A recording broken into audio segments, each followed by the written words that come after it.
I accidentally bought a tortoise.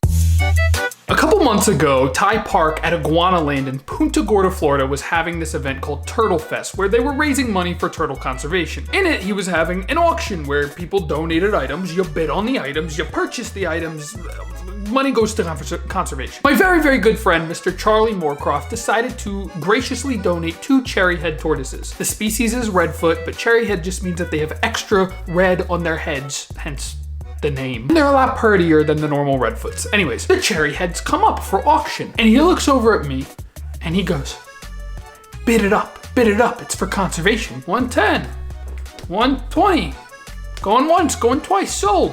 What? No way. No way. Shoot.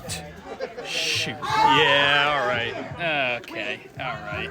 Okay, I guess I own a baby tortoise now. Dan won I won the tortoise. I didn't want a tortoise. I didn't plan on keeping a tortoise. I have a tortoise. It's money towards turtle conservation.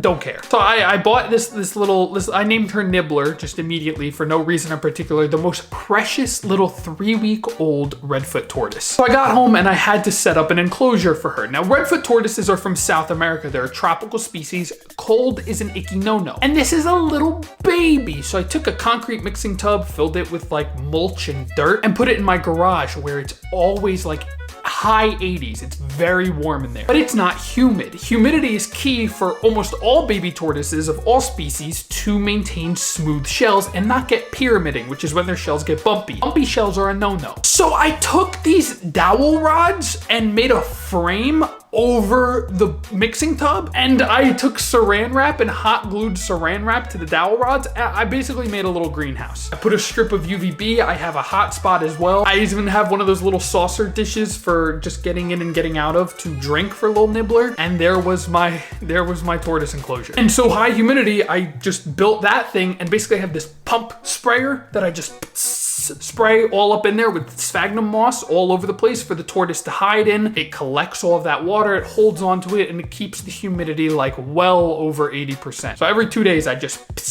spray it. I make it rain in the enclosure. I bought this nice like slate piece of rock to make like a nice little area for the tortoise to eat from. It's literally like a dish. And over time, she's gotten more and more accustomed to me. Now it's like 2.5 months later. And so basically you slowly build up trust with the animal. The animal decides, hey, you mean food. And just yesterday, literally yesterday, when I knock on the little tub, she comes running out to come beg for some food, which is awesome. Because this is a little baby I was super worried about that was hiding all day and not eating anything. Runs over to her little dish. I give her dandelion greens. I give her flower topper from ZooMed. They give me this big tub of like flower topper stuff. It smells so good. I put that on top of the lettuce. Redfoot tortoises also need a little bit of protein. So every once in a while, I'll throw her a shrimp, an earthworm, maybe crushed up cricket, something protein filled like every 2 or 3 weeks. Oh, some fruits every once in a while. I share with my banana with her, a little watermelon, not too much because that stuff is super sweet. And I also soak her. This is one of the most important things. Every like 3 or 4 days, I put her in her water dish and I'll refill up and clean her water dish and soak her in that so she can get a drink. And now thankfully 2.5 or so months later, you can see a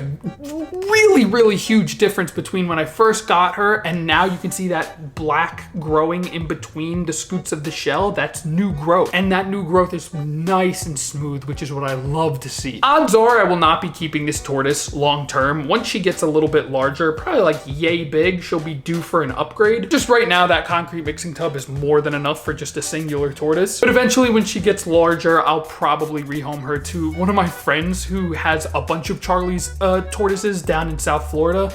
Just because I don't know if I will be staying here. And so I don't like to keep species that I can't keep outside all year round, and redfoot tortoises, I can't do that. But for now, we're gonna enjoy and we're gonna love her to death. She's an awesome little tortoise, has a great little personality. She comes out in the morning and will pick at some food, any leftover food from the day before that I fed her. She does her little routine. She goes in the water dish, she leaves me a nice little poop in there, and then she goes back into her enclosure. She does this about 2 or 3 times a day. It's not hard to set up a baby tortoise so long as you have really nice humidity and really high temperatures, like mid to high 80s, and a hot spot of even like 90. So thank you so much for watching. I hope you enjoyed. If you have any questions directly for me, consider joining my Patreon where I can give you behind the scenes on everything that I have going on here. I appreciate you all so much. Thank you for watching, and I'll see y'all in the next one.